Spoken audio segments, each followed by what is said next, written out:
Hello, my name is Dan Norman, and I'll be your instructor for today's video.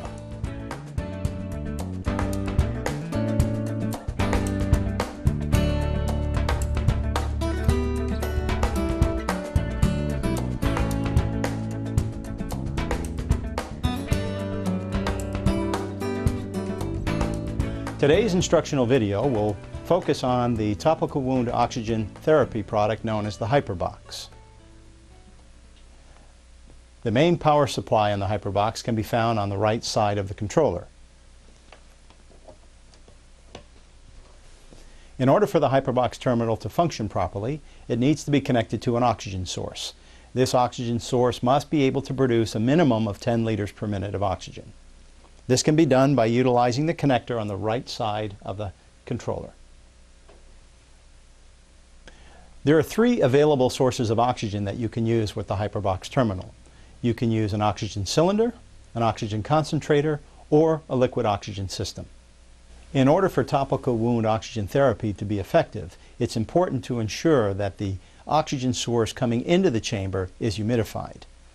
We do that by utilizing a humidifier jar attached to the chamber. You simply unscrew the jar. You want to fill the jar 3/4 full with sterile distilled water. Place the jar back onto the chamber and ensure that it is tightly turned and connected to the chamber. The next step in setting up the topical wound oxygen therapy system is to select the proper sleeve size for your patient. Once the proper sleeve size is selected, it will then be attached to the patient ring. In order to attach the patient sleeve, you must first remove the patient ring. That's simply done by unlatching the 3 latches and removing the ring. Once the proper sleeve is selected, attach it to the patient ring. Ensure that it's sealed properly, and you're ready to attach it to the patient's leg.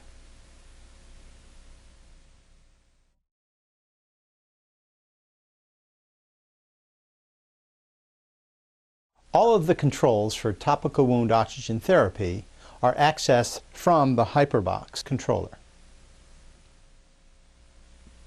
The display field provides information on the monitoring values for the topical wound oxygen HyperBox and is used to enter setting values.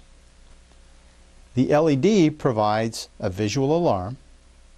Use the on-off switch to switch the device on or power down to the standby mode.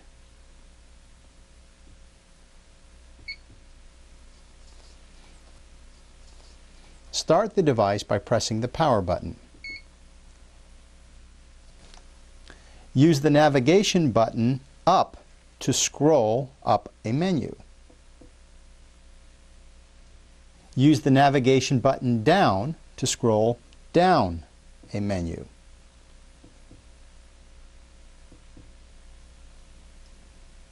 The Enter button is used to move between menu levels and to acknowledge alarms.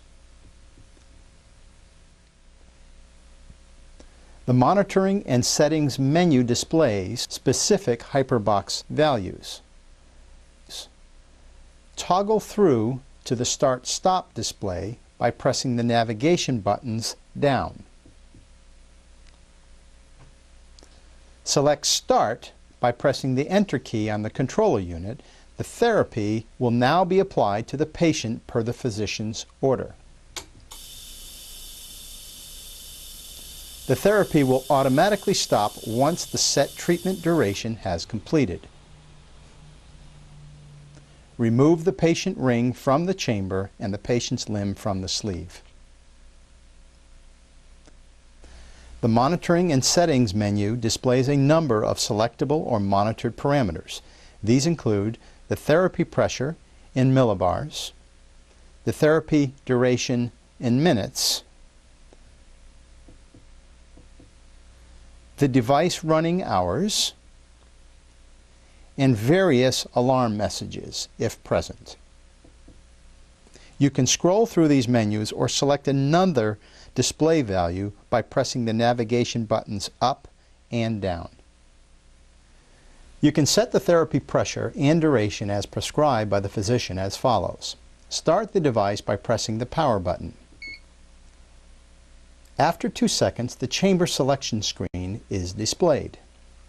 Press the up or down arrow key to progress into the settings menu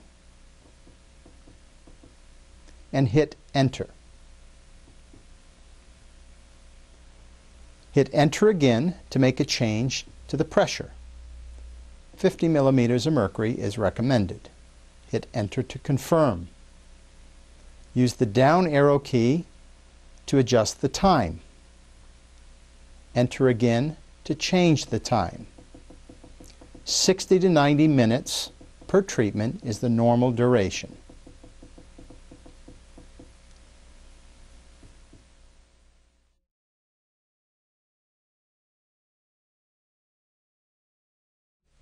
Now let's take a look at what's involved with cleaning and disinfection. The surfaces of the HyperBox reusable chamber and the controller should be clean and disinfected after every use with an effective high-level disinfectant. The following high-level cleaner disinfectants or equivalents are recommended for this purpose: AlphaGuard GF, T36 disinfectant, Professional Amphil disinfectant cleaner. Even antibiotic-resistant organisms such as MRSA are effectively destroyed by the high-level disinfectants. The sleeves on the reusable chamber are single-patient use and should be replaced between patients. Clean and disinfect all internal and external surfaces of the reusable chamber and the external surfaces of the controller, including gas connections, hoses, and mains power cord.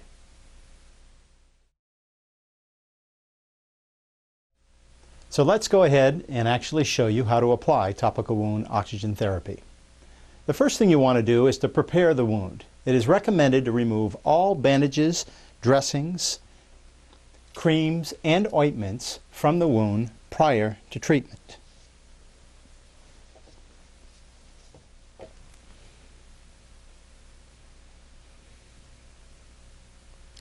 Wounds should be cleaned and debrided, if required, per standard wound care protocols prior to commencing treatment with this device. Recommended treatment durations are 60 to 90 minutes once per day. It is recommended that all infected wounds, including those infected with antibiotic-resistant strains such as MRSA, be treated utilizing the institution's standard operating procedures in conjunction with the therapy. To initiate topical wound oxygen therapy, you must take the patient ring from the chamber and ensure that you have the properly sized sleeve. We then take the sleeve and we'll slide this onto the patient's leg. It's important that you have an assistant help you with this. It will ensure a smooth sleeve application. Okay. There you go. Ensure that your sleeve does not cover the wound. With your assistant, you then have one hold the leg and you slide the patient's leg into the chamber gently and secure the patient ring.